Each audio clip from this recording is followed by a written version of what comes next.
Hey, how's it going? Zach D Productions here, and I'm here for a top 5 list video for you guys. So for this list, I'll be going over my top 5 new metal albums from the year 2003. Now, 2003 was 20 years ago, which is crazy to think about. So all these albums turned 20 this year, and I thought that 2003 was a really good time for new metal releases, of course. There's, of course, been a lot of bands to release music that year, even outside of new metal, I think. 2003 overall, I thought, has just been a really good year for metal releases all around. Now, when it comes to new metal, I think that this is a genre that really does get a bad rep, especially from a lot of the metal community. I mean, personally, I'd rather listen to new metal than black metal. Yeah, I know, sacrifice me. But anyhow, of course, I'll be going over my top 5, and if my top 5 differs from yours, if you have a totally different opinion than I do, that's totally fine. Just feel free to let me know what your list would be for 2003 in new metal. So without further ado, let's go ahead and begin.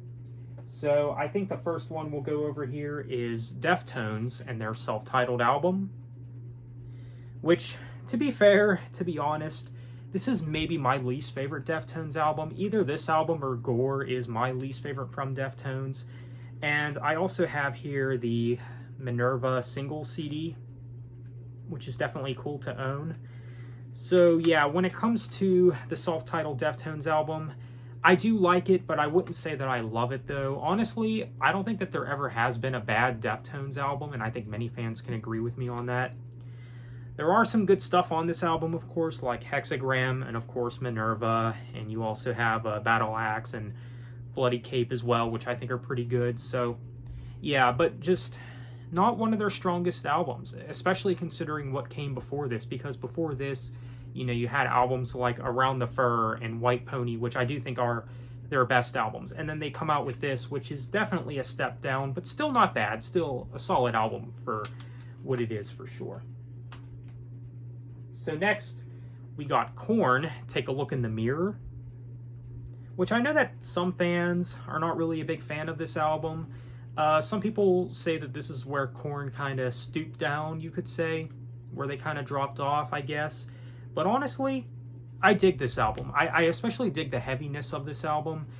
The previous album before this, Untouchables, really did show how heavy Korn can make their sound, and I think that they kind of, you know, escalated that a little bit with this album. I think that they kind of made their sound a little heavier on this album, and I think it works. I mean, is this one of their best?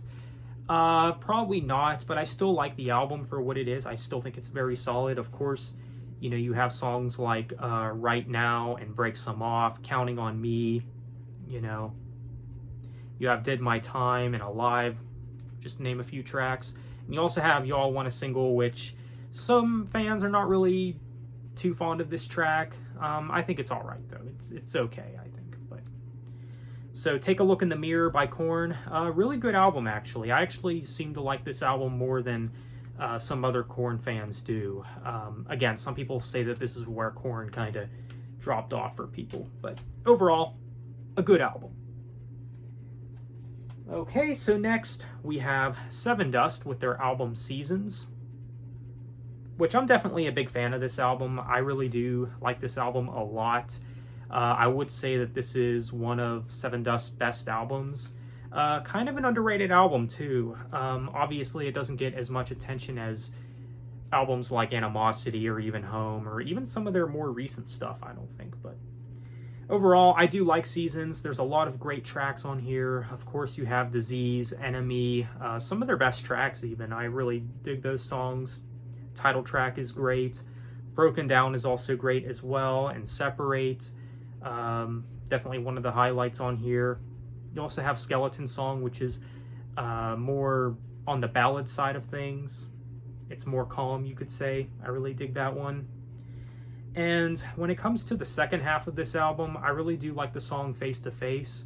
So yeah, this album definitely has a good mix of Sevendust's more melodic side and their heavy side. And with this album, you can tell that Sevendust is transitioning on over to more I guess, alternative rock or what is it? Post-grunge driven direction on this album. Because in their early days, for me, from what I can tell, they seem to be just straight up nu metal. But then you can tell over time that they've changed their sound. They're somewhat taking a lot of influence by a lot of post-grunge bands. And I think that transition started happening with this album. And of course, you know, you had the next album.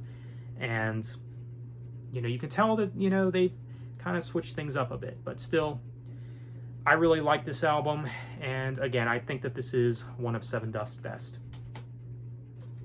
Alright, so next we got POD, Payable on Death. Solid album for sure. Isn't my favorite from the band, no, but I do dig this album a lot.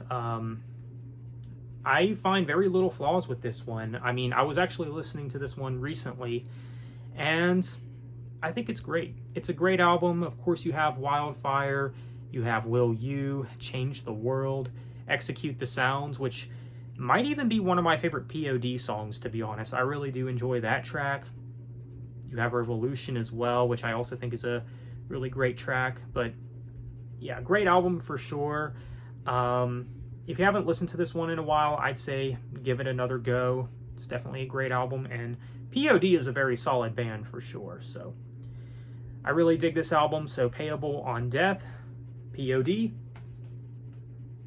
So lastly, of course, you can't talk about nu metal in 2003 without mentioning this album. In my opinion, it's pretty much a crime to not mention this album when you're mentioning nu metal albums of 2003. And of course, you probably already know what it is. It is Linkin Park's Meteora. And this may be one of my favorite albums of all time. It's definitely one of my favorite nu metal albums of all time. Maybe even my favorite, I don't know. Definitely my favorite Linkin Park album as well, of course. Rest in peace to Chester Bennington, a great singer for sure. But with this album, you have no bad song. I think that there's no skips on this album. Now, of course, if I had to choose a least favorite track on here, it would have to be Nobody's Listening. But if I had to narrow it down to my favorites, I would say my favorites are Don't Stay, Somewhere I Belong, and I even like some of the deep cuts on here, like Lying From You and Hit the Floor. Those are great. And of course, you have Faint, which is a fan favorite on this album. Figure .09 is also a really good deep cut, kind of an underrated song, to be honest. Breaking the Habit, which, honestly, Breaking the Habit might be my favorite Linkin Park song. I dig what that song is going for. From the Inside is also a song that I would list as one of my favorite Linkin Park tracks. And of course you have the closing track, Numb, which, I mean, how do you not know this song? And how are you not familiar with this song? I mean, everyone's heard it. It's great. So yeah, great melodies and everything like that. Great going back and forth between the singing and the rapping, of course. I mean, it's all really well done here. I mean, in my opinion, it's done perfectly. I mean, everything about this album I thought was done perfectly. And I think that's why it's one of my favorite albums. At least I would probably list it as one of my favorite albums of all time. So Meteora is, of course, a great album. And, of course, I do have the 20th anniversary of Meteora, which does come with, of course, the unreleased song Lost, which I do think is a really good song, actually. So, yeah, definitely got to have the 20th anniversary edition as well. So there you have it. That is a list of my top 5 nu metal albums from '03. Let me know what you think. When any of these albums make your list, feel free to let me know. So on that note, thanks for watching. Have a good one.